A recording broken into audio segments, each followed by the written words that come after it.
Assalamualaikum warahmatullahi wabarakatuh. Nama saya Rahmi Baco.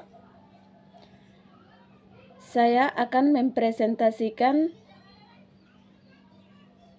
tentang pembelajaran sepanjang hayat, lifelong learning, untuk memenuhi tugas mata kuliah pendidikan PAI luar sekolah.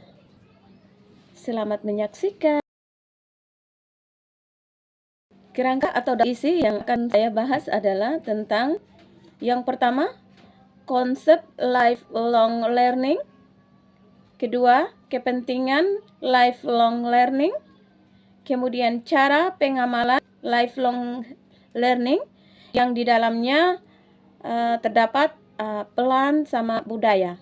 Kemudian yang keempat adalah faktor yang mempengaruhi lifelong learning, yang di dalamnya terdapat implikasi pengaruh. Yang pertama yang akan kita bahas adalah tentang kepentingan pembelajaran sepanjang hayat. Kepentingan yang ketiga adalah memastikan kemampuan yang ada dalam modal insan agar dapat menghasilkan satu tahap kecemerlangan yang diinginkan oleh seorang individu, masyarakat, ataupun negara.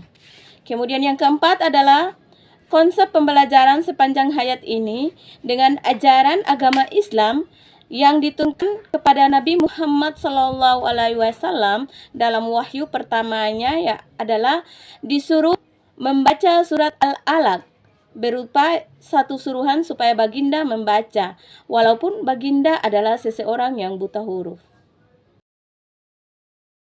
Dan yang terakhir, memastikan perkembangan dan peningkatan profesionalisme guru yang sejajar dengan perubahan yang dihadapi dari satu masa ke masa berikutnya. Masuk pada pembahasan yang kedua, yakni cara pembelajaran sepanjang hayat. Cara pembelajaran sepanjang hayat terbagi menjadi dua, yaitu plan pembelajaran pribadi dan budaya menyelidik. Yang pertama adalah plan pembelajaran pribadi. 1. Pendidikan dewasa. Kedua, homeschooling. Kemudian ketiga, pendidikan lanjutan. Keempat, pembelajaran maya. Kelima, latihan dalam perkhidmatan. Kemudian yang terakhir, sahut cabaran semasa. Pembahasan pertama adalah pendidikan dewasa.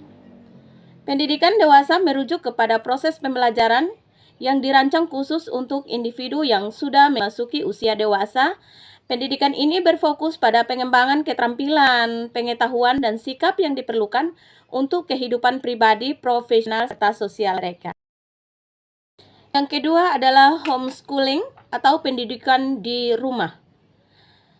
Homeschooling adalah suatu bentuk pendidikan alternatif di mana anak-anak belajar di luar sistem sekolah formal, biasanya dengan bimbingan orang tua, tutor, atau melalui program pendidikan khusus.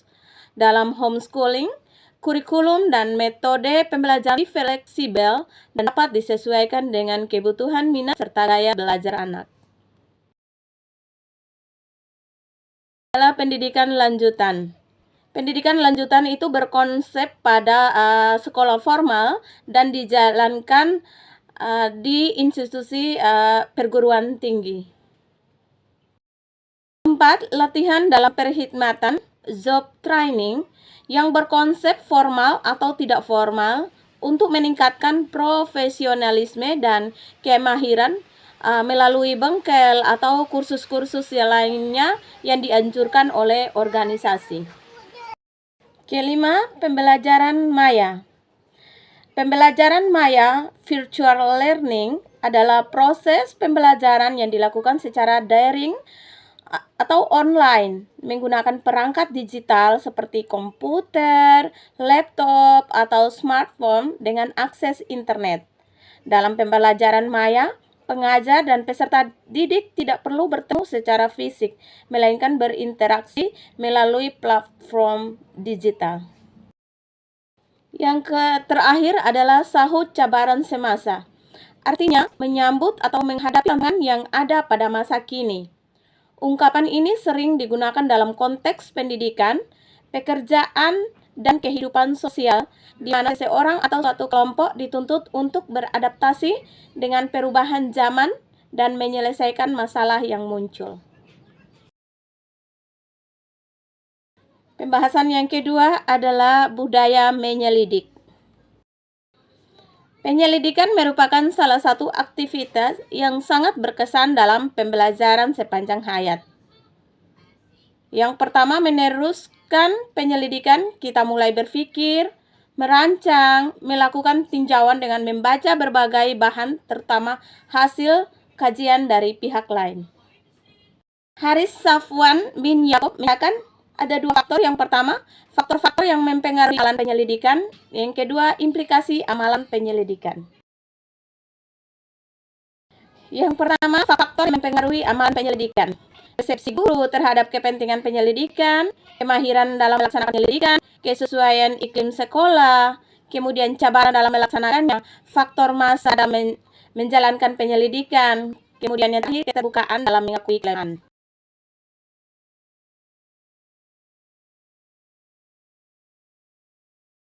Yang kedua, implikasi amalan penyelidikan.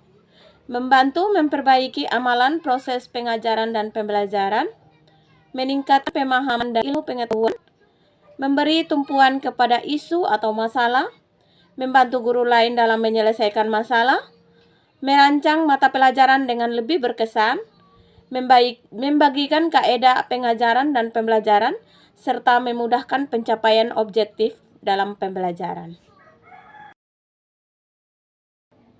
Terima kasih atas perhatiannya. Sekian presentasi saya. Wassalamualaikum warahmatullahi wabarakatuh.